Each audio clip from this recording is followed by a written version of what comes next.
las naciones y habitará las ciudades asoladas. En cuanto al concepto de la palabra de Dios, de lo que es una iglesia, es un grupo de creyentes en Cristo Jesús.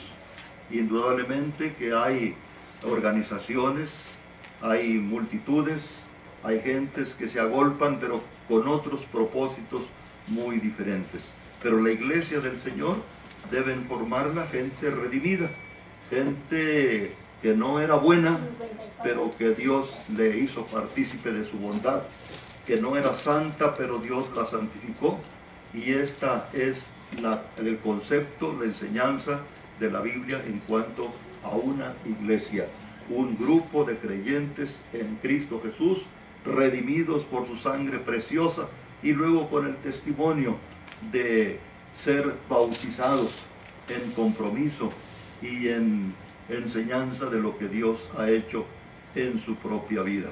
Si es solamente un grupo de gentes que van con pancartas y van con gritos y van con machetes, pues esa es una manifestación muy diferente. Y aunque son mucha gente, no son una iglesia del Señor. Hay agrupaciones también religiosas en multitudes, millones que se congregan aquí en México y en otras partes del mundo, pero no son iglesia del Señor, porque no tienen esa experiencia de haber sido redimidos, de haber entregado su vida a Cristo. Muchos de ellos ni siquiera confían en Cristo, son enemigos de la cruz de Cristo, muchos de ellos. Hay multitudes, por ejemplo, en un estadio, en una convocación deportiva en México, en el estadio Azteca, miles y miles y miles de gentes. No son una iglesia del Señor, aunque son personas, pero su objetivo y es muy diferente.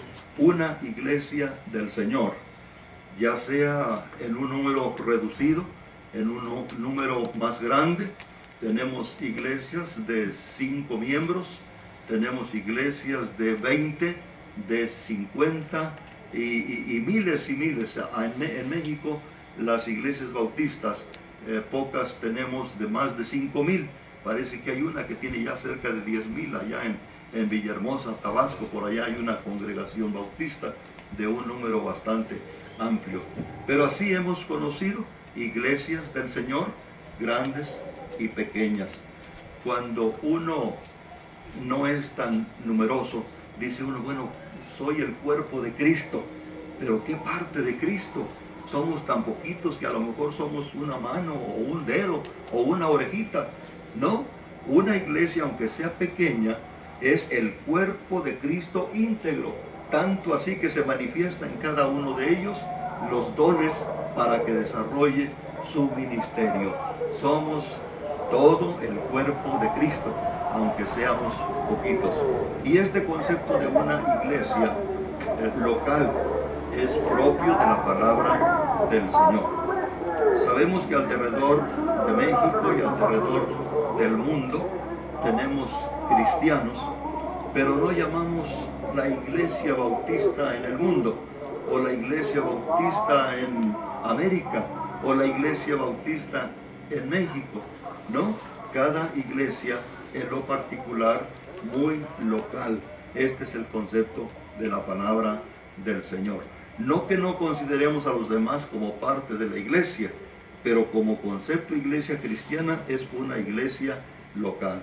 El apóstol Pablo, los apóstoles, ellos lo conceptuaron así y hablaban de la iglesia en Antioquía, de la iglesia en Éfeso, de la iglesia en Esmirna, así ubicados en esas poblaciones.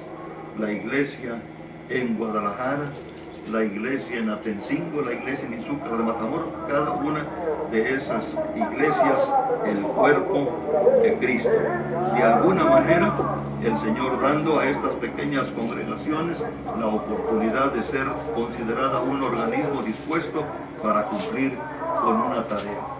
Allá en Monterrey, Nuevo León, hace, 1864, cuando se organiza la primera iglesia bautista.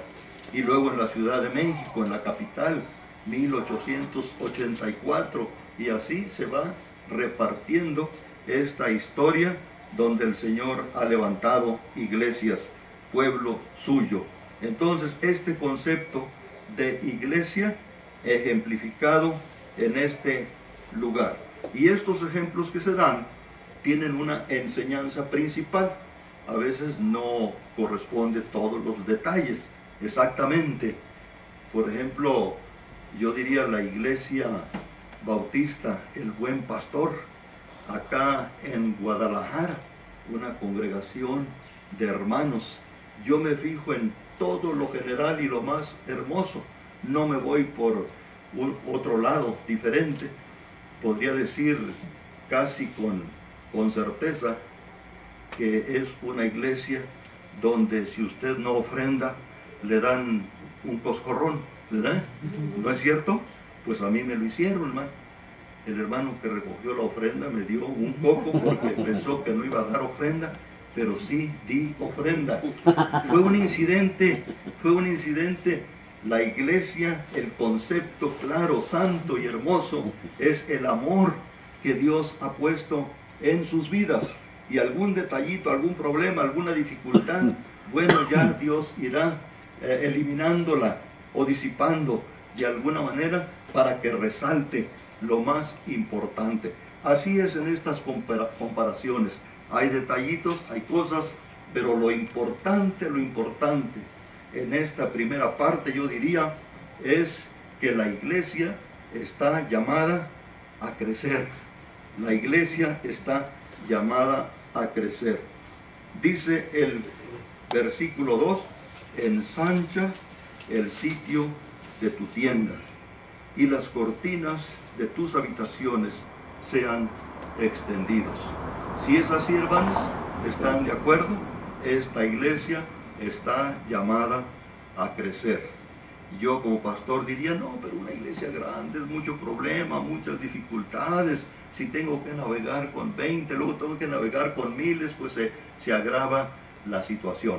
Pero no, así es. La iglesia está llamada a crecer, a extenderse. No solamente en un área de vecinos, sino en un área nacional y mundial. El Señor Jesucristo dijo, ir por todo el mundo y predicar el Evangelio.